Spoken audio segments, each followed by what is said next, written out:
And he is voiced by John DiMaggio. I wonder if he's related to Joe DiMaggio, famous baseball player. Probably not. And of course, Bender says his famous catchphrase. I mean, this is how Fry and Bender first met. Oh, wow, a real robot.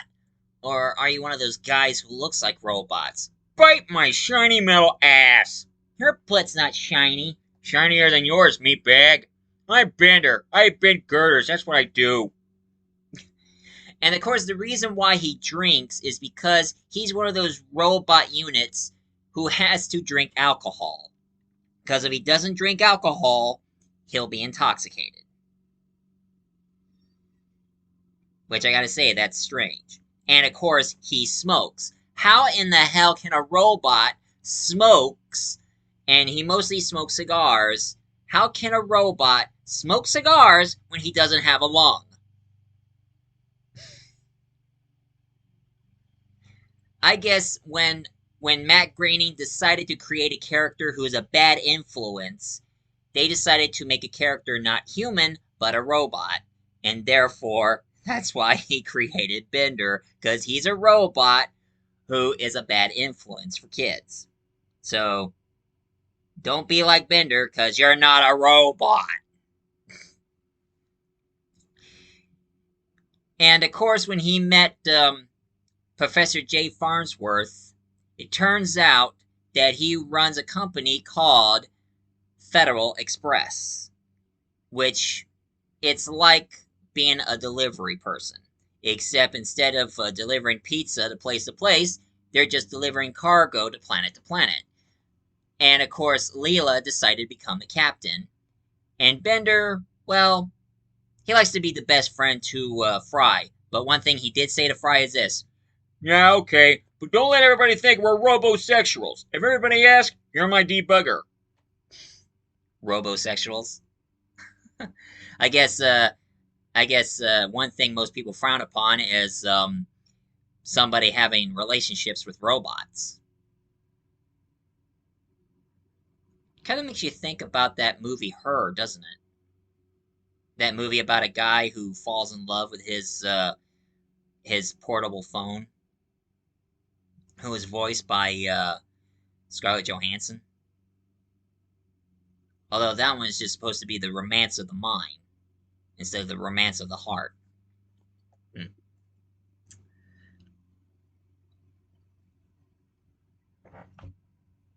And some people say long distance relationship was bad enough.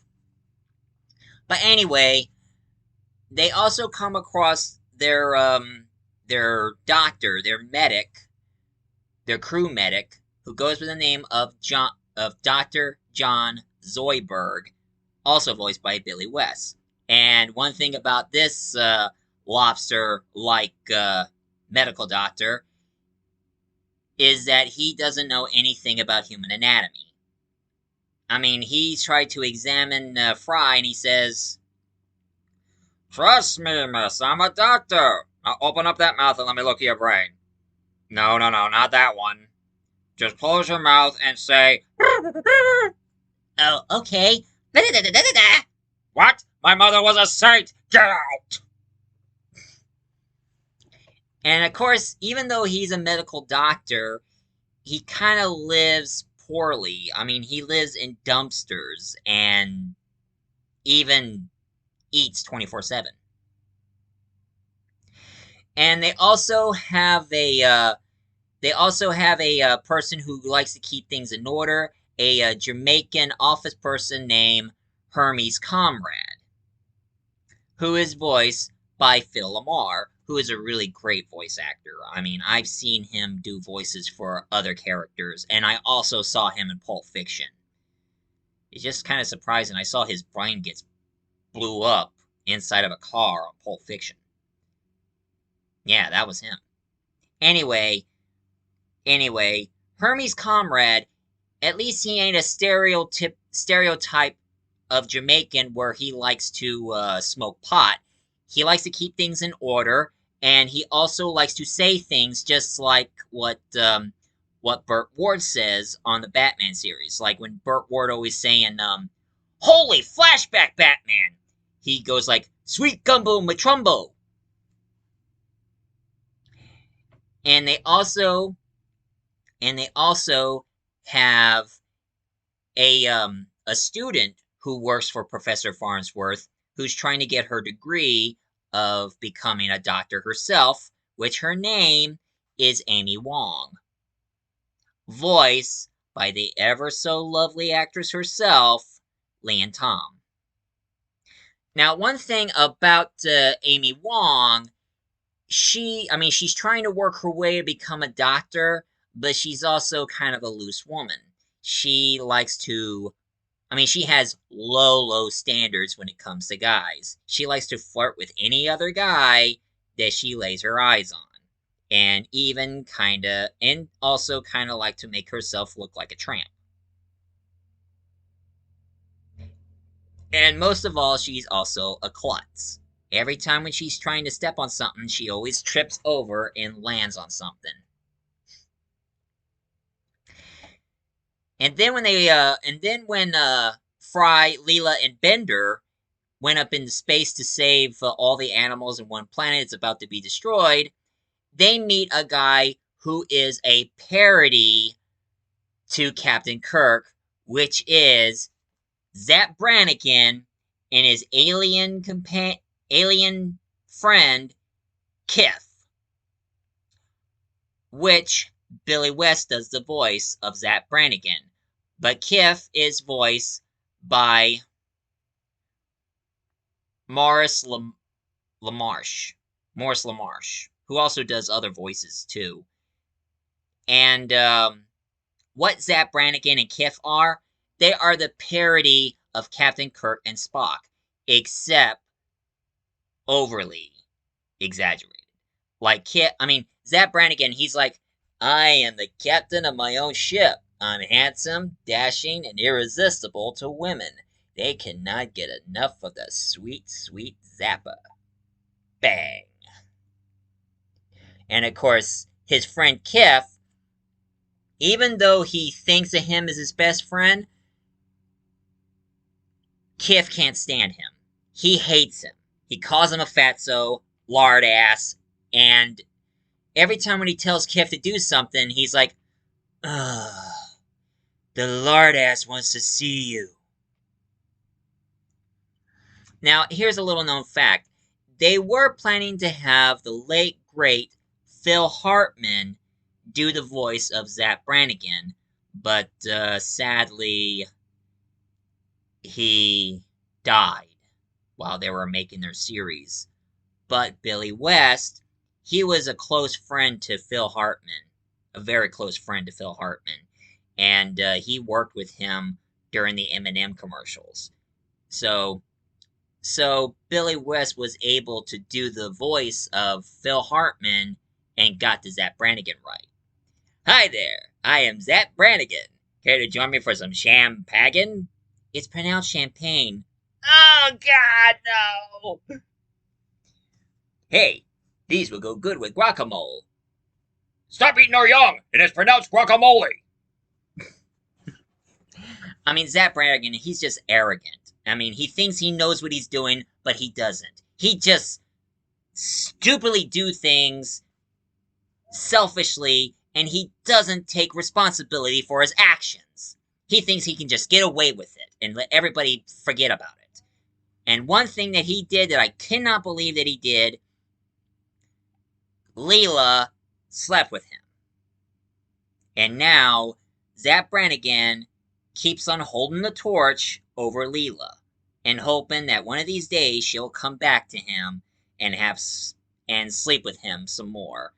But Leela, every time when they mention Zapp Branigan, she's like, oh, good lord.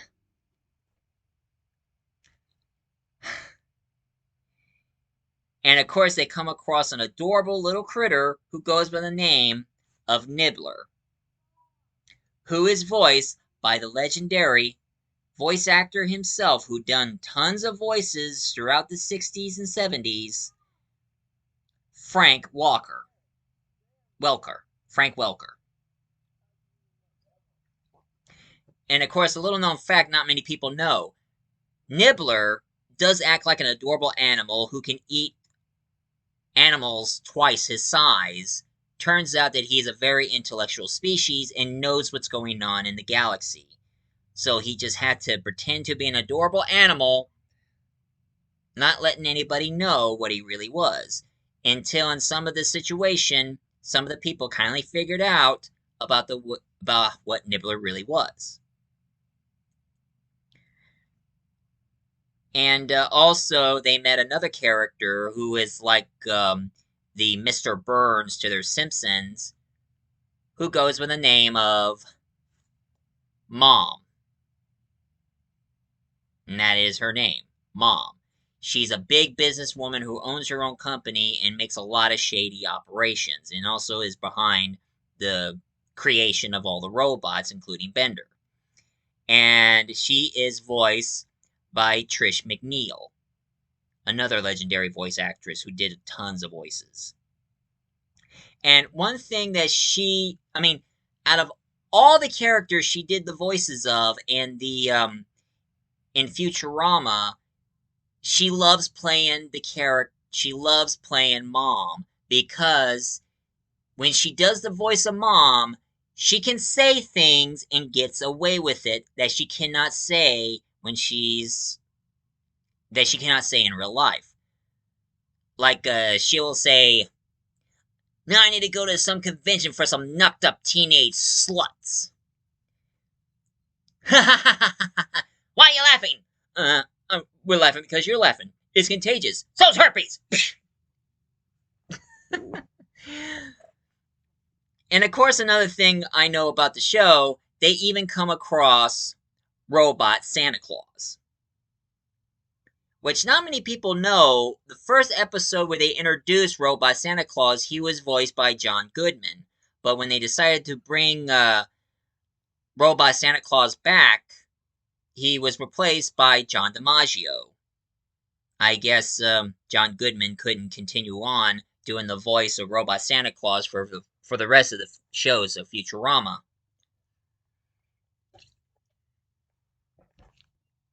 So they have John DiMaggio, who does the voice of Bender, does the voice of Robot Santa.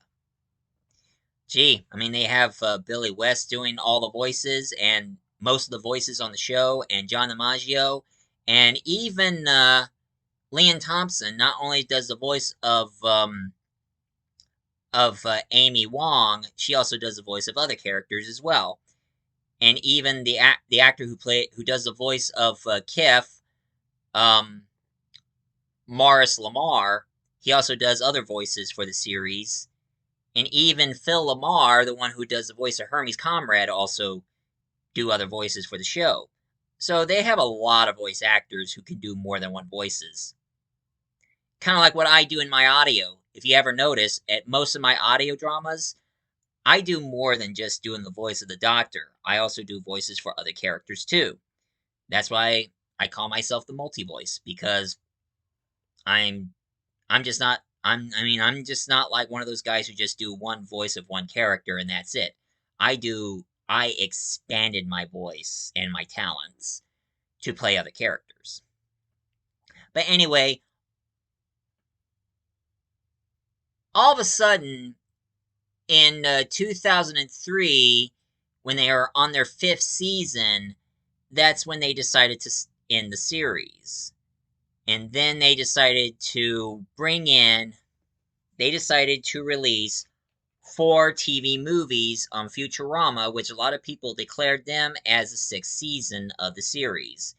Now, my thoughts of these movies are pretty good. The first movie they made, Bender's Big Game, where it involves a group of aliens who calls themselves scammers. Now, what these scammers are doing is they're trying to scam people out of their valuables and everything, and now they're kicking everybody out of Earth so they can take over our planet and have everything they want. But it's time to fight back and kick some ass. And they were battling against the scammers while they're using their golden Death Star, which they have more than one of them. But my favorite TV movie of, I mean, and then they did the other Futurama movies, which I did not like. But one I really do like, the one I really, really like, one of the Futurama movies, is of course Bender's Game. Now, not many people don't like it, but to me, I love it. And you want to know why? Because it's a parody. It's a parody, not by Lord of the Rings, but also Dungeons and Dragons. That's right. I'm always a D&D fan, and I cannot resist playing some Dungeons and Dragons.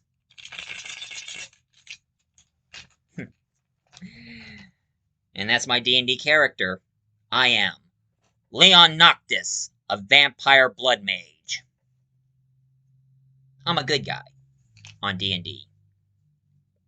But anyway, oh yeah, and in case some of you are going to be asking me, I heard about the new Dungeons and Dragons movie coming out, and I am going to watch it. And after I'm done watching that, after it comes out, I'm going to review it, along with the other movie adaptations of Dungeons and Dragons that they made. And I'm probably going to be talking about other stuff like the controversy involving Dungeons and Dragons and the movie starring Tom Hanks and things like that. But now, let's get back to Futurama, shall we? Anyway, after those 4 movies, Saturday Night Live showed up, and now they decided to pick up where they left off by starting season 7 in 2005. Funny, that's the same year I graduated. And then they finally ended the series in season 10 in 2013.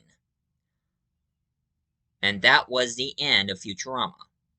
But not for long, because they decided to let Futurama show up in a Simpsons episode in Simpsons season 26, episode 6, Simpsorama. And it was the first time that they had the Simpsons character cross over to the Futurama character, even though Fry didn't do much in the show. He was just there and not doing anything, which it wasn't right there. I mean, if you want to see a better Simpson and Futurama crossover, you should look up the Futurama comic book right here.